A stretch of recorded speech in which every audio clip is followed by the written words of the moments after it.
India. India is a land of ancient culture where several literatures, several different cultures amalgamated to give us a varied and a diverse culture where every culture has been celebrated, every culture has been accepted, every culture has the potential to grow and expand. So India also has given us several world-class literatures as well as epics, which we value and we try to imply them and implement them in our day-to-day lives. One is Mahabharata and the other is Ramayana. So today I'm gonna talk about the epic, which is the longest epic, that is Mahabharata, but from the perspective of women in the Mahabharata who played a crucial role. So what is this book about and who is it written by? The book I'm talking about is Mahabharatee, which is written by Shruti Hajrini's Gupte.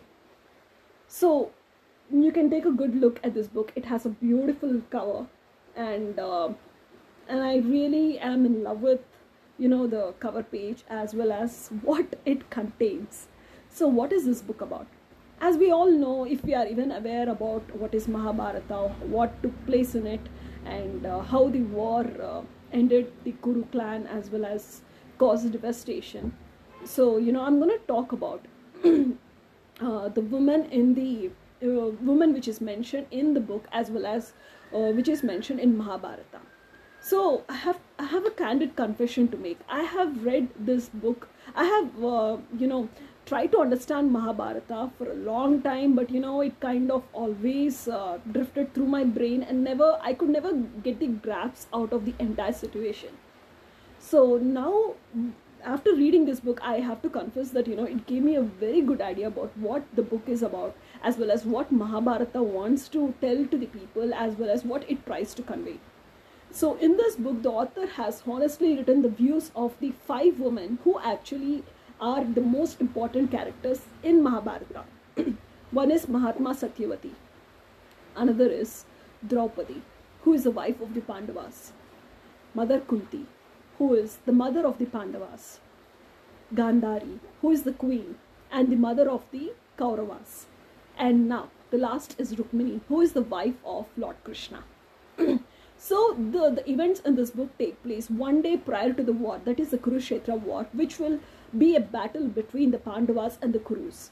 The Pandavas are fighting for what they believe is truly theirs, but Kurus, Kauravas deprived them of what deprived them and also snatched what truly belonged to them through a game of dice. They cheated them, and they caused havoc in the situation, which made Pandavas spend a considerable amount of time in the forest. So now Draupadi, after being molested as well as harassed in the court of the Kurus, in the midst of all the men who are powerful, and in the midst of her own husband, she has been declothed, disrobed, as well as she has been accused and she has been called a prostitute. Draupadi is really inflamed. She is both angry at the Pandavas as well as Kauravas.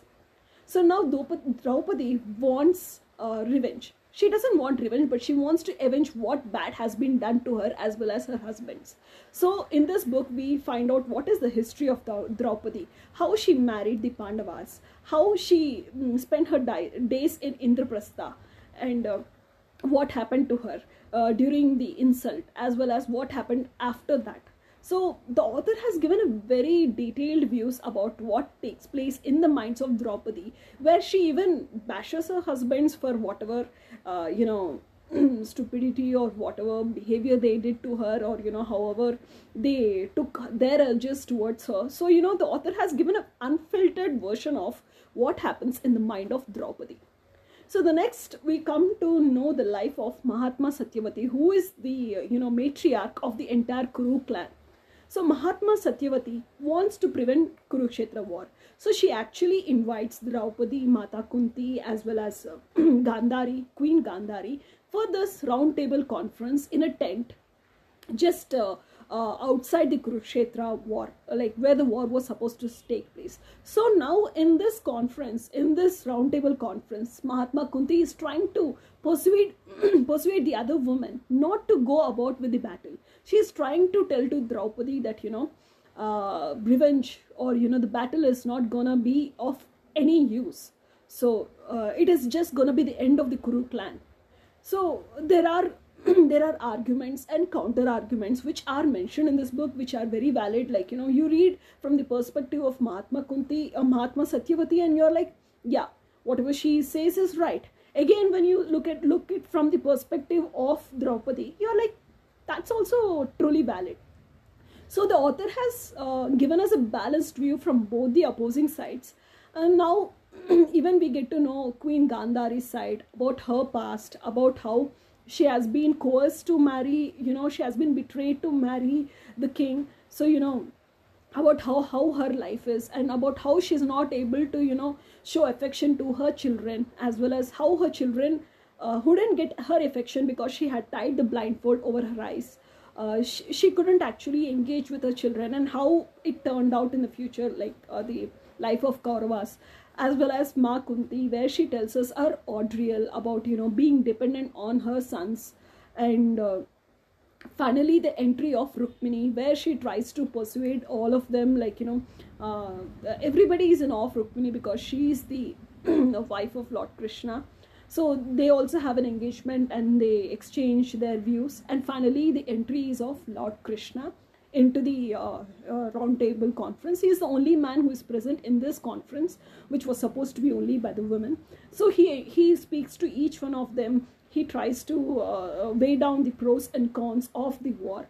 Finally, everybody have their own opinion about what is dharma. So that's also given in this book. As well as finally, like, the ending is, I don't want to give the ending.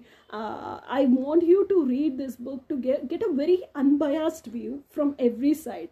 So this is not just about, I felt that this is not just about Mahabharata in general, but also it has, we can apply it to every part of our lives, every life situation which we go through. So I felt this is one of the wonderful read which I have done in a recent time. Because it not only gave me a perspective about what is Mahabharata in not in a just format, but also it made me appreciate it more, as well as now I'm planning to read it and understand it. So anybody who is interested to know about Mahabharata, as well as get a new perspective of it from the woman, and it's a very interesting read. I think if I finished it in one or two sittings to the max, and it was a page turner for me. The language is very lucid and it's vividly described in this book. Just go and order your copy. It's highly recommended by me. Okay, guys, and to the author, ma'am, we would love to read more of your work, because I really loved the way you wrote and you conveyed the the lives and the different perspectives of different people. So congratulations on your book, and that's it for now, guys. Take care. Bye.